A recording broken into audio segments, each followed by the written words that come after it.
Moving into a new home is supposed to feel exciting, a fresh start, new memories. But unfamiliar spaces come with unfamiliar sounds, and sometimes strange things start happening. In this video, you'll hear 3 scary horror stories that happened in new homes, moments that started with simple moving days and slowly turned into something far more unsettling. If you enjoy horror stories like this, like the video and subscribe. And if you want to support the channel even more, these super thanks are always appreciated.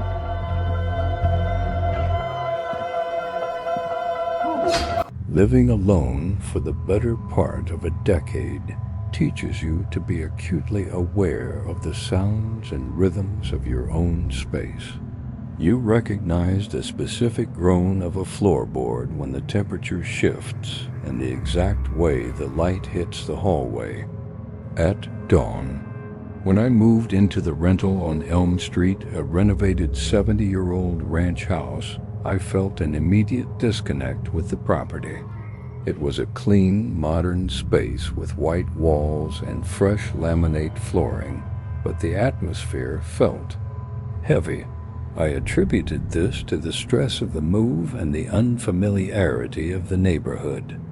3 days after I unpacked my final box, I walked into the kitchen at 6:30 in the morning and felt a sudden, sharp draft. The sliding glass door leading to the patio was standing wide open. I stood motionless in the center of the kitchen, trying to process the sight. My nighttime routine is meticulous, bordering on obsessive. I check the deadbolt on the front door, slide the security bar into the track of the patio door, and verify every window latch. I remembered the physical sensation of sliding that bar into place the night before. I searched the entire house with a baseball bat, checking closets and the void under my bed. Nothing was missing.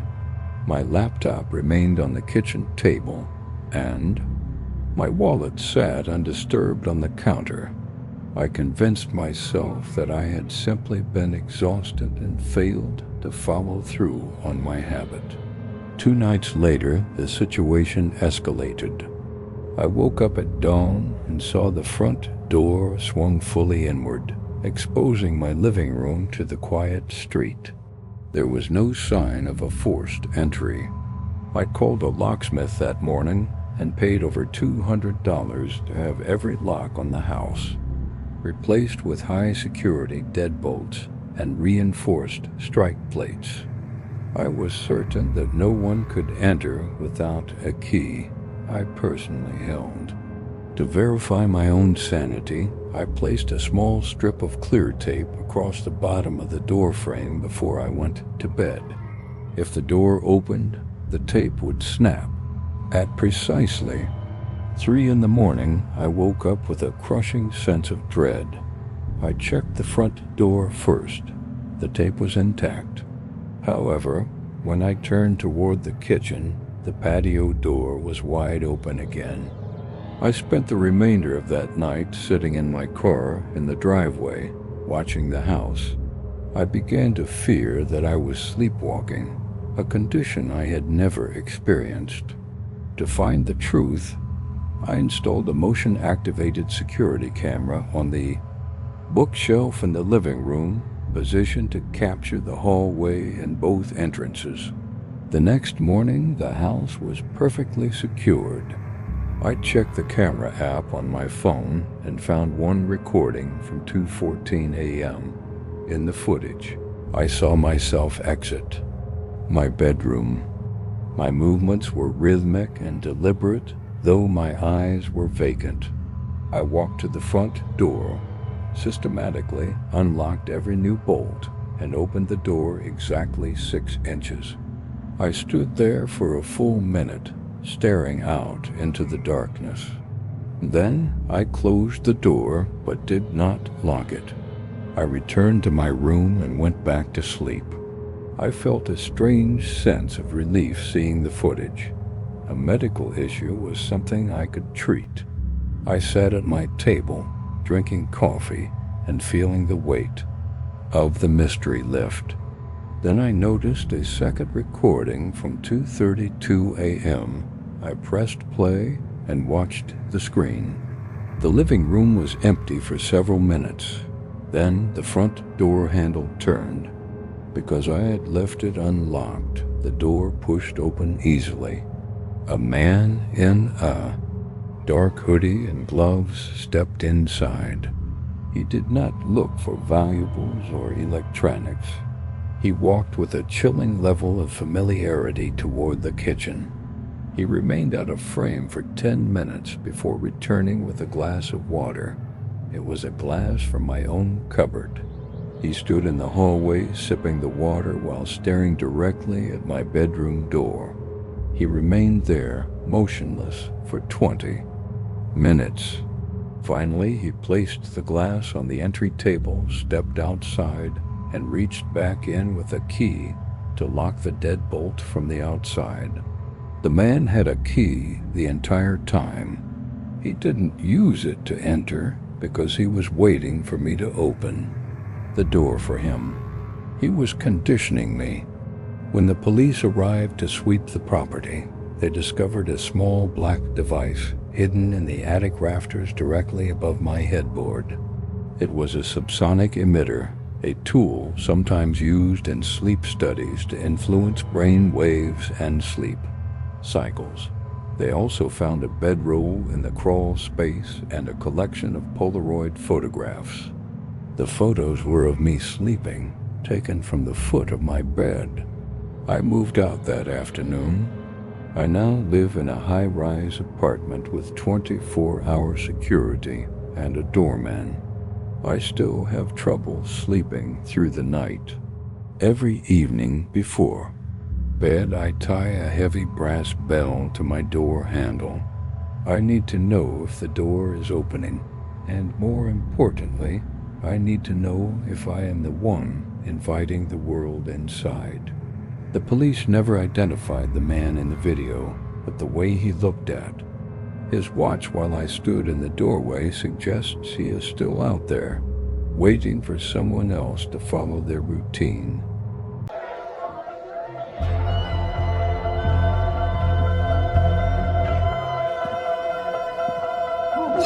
The transition from a lifetime of renting to the world of home ownership was intended to provide me with a sense of permanence and peace. I had spent 6 years living in a cramped studio apartment, saving every spare dollar to afford a down payment. On a garden-level condo in a complex known as the Oaks, it was an attractive community, marketed specifically toward young professionals and active retirees who valued safety above all else. The grounds were meticulously maintained, and the entire property was enclosed by an ornamental iron fence.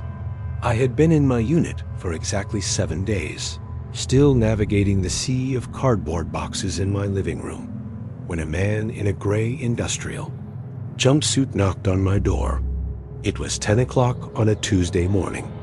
Through the peephole, I saw a man carrying a professional-grade steel toolbox and a thick leather clipboard. He looked official and entirely unremarkable. When I opened the door, he introduced himself as a senior technician with the regional property management firm.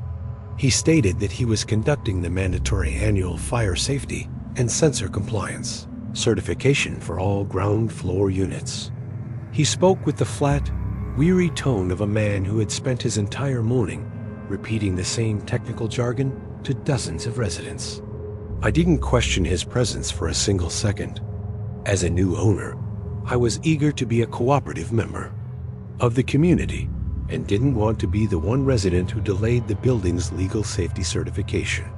I invited him inside. He moved with a practiced efficiency, going directly to the hallway smoke detector. He set up a small aluminum step ladder and spent several minutes removing the cover and examining the internal wiring with a handheld voltage meter. He then moved into my bedroom to check the carbon monoxide sensor near the floor. He was polite but distant, never making unnecessary small talk or asking personal questions. Before he packed his tools, He noted that the living room unit was an obsolete model showing signs of high electrical resistance. He informed me that he would need to return on Thursday morning with a specific replacement part to bring the unit up to current fire code. I thanked him for his thoroughness and signed the digital pad on his clipboard. On Thursday, he arrived precisely at 10 o'clock. He replaced the detector in the living room and then asked if he could examine the window seals in the bedroom. He claimed that several other ground floor residents had reported moisture leaks during the recent heavy rains and that the HOA wanted to proactively check every unit. I stood in the hallway and watched as he used a small screwdriver to manipulate the window frame. He appeared to be adjusting the tension of the locking mechanism. He finished the task in less than 5 minutes, thanked me for my patience, and walked out the front door. That afternoon, I decided to send a brief email to the Homeowners Association board. I wanted to establish myself as a proactive and appreciative neighbor, so I praised the technician for his professional demeanor and promptness. I hit send and returned to my unpacking. Within 10 minutes, my phone rang. It was a woman named Linda, the head of the HOA board. Her voice was sharp and filled with immediate, palpable concern. She informed me that the association had not scheduled any fire safety inspections for the month of February. Furthermore, she stated that the complex did not employ maintenance staff who wore gray jumpsuits. Their regular contractors wore navy blue uniforms with the company logo prominently displayed on the back. A hollow sinking sensation formed in my chest. I hung up the phone and dragged a heavy dining chair into the hallway. I climbed onto the chair and twisted the new smoke detector off the ceiling. It felt significantly heavier than the plastic unit it had replaced. When I pried open the battery compartment, I didn't see a standard 9-volt battery. Instead, I found a small, high-definition camera lens positioned behind a tiny, expertly drilled hole in the plastic casing. It was angled to capture the entire living room and the entrance to the bathroom. I ran into the bedroom and examined the window he had serviced. When I attempted to engage the lock, the handle turned, but the internal mechanism failed to catch the strike plate. Upon closer inspection with a flashlight, I saw that he had used a metal file to grind down the internal locking pin. From the inside, the window appeared to be locked and secure, but from the outside, a simple, firm pull would bypass the hardware entirely. The man was not a common thief looking for a quick score. He was a professional predator who had used a legitimate-looking ruse to gain total access to my home. He had been watching me through the camera to learn my schedule, and he had sabotaged my primary escape route to ensure he could return whenever he chose. I dialed 911 immediately. While I was speaking to the emergency dispatcher and providing my unit number, I heard a sound from the bedroom that caused my breathing to stop. It was the distinct, rhythmic sliding of the bedroom window sash against the frame. The man was already there. He hadn't waited for nightfall. I didn't stop to gather my shoes or my keys. I grabbed my phone and sprinted out the front door, shouting for help at the top of my lungs as I ran toward the center of the complex. I didn't look back until I reached the safety of the gated entrance where the mailboxes were located. From that distance, I saw a man in a gray jumpsuit calmly exiting the side of my building. He didn't run. He walked with a steady, unhurried pace to a plain white van parked on the street. He got in and drove away before the first police cruiser turned the corner. The police forensic team later cleared the apartment and found 3 additional cameras. One was hidden in the bathroom vent, and 2 were concealed within the bedrooms. Curtain rods. They were all Wi-Fi enabled, meaning the intruder had been monitoring me in real time on his own device. He had watched me discover the living room camera and had heard me call the police. He had been waiting just outside the fence. Realizing his window of opportunity was closing, and decided to make his move before the authorities arrived. I sold the condo 2 months later at a significant financial loss. I could not endure another night in a space where I felt the walls were watching me. I now live in a high-rise building with a 24-hour doorman, restricted elevator access, and internal security cameras that I control. Every time I see a man in a work jumpsuit, I feel a surge of panic that I cannot suppress. I learned the hard way that a professional appearance is the most effective mask for a monster. The man was never identified, and I often wonder how many other homes he has inspected while the owners thanked him for his service.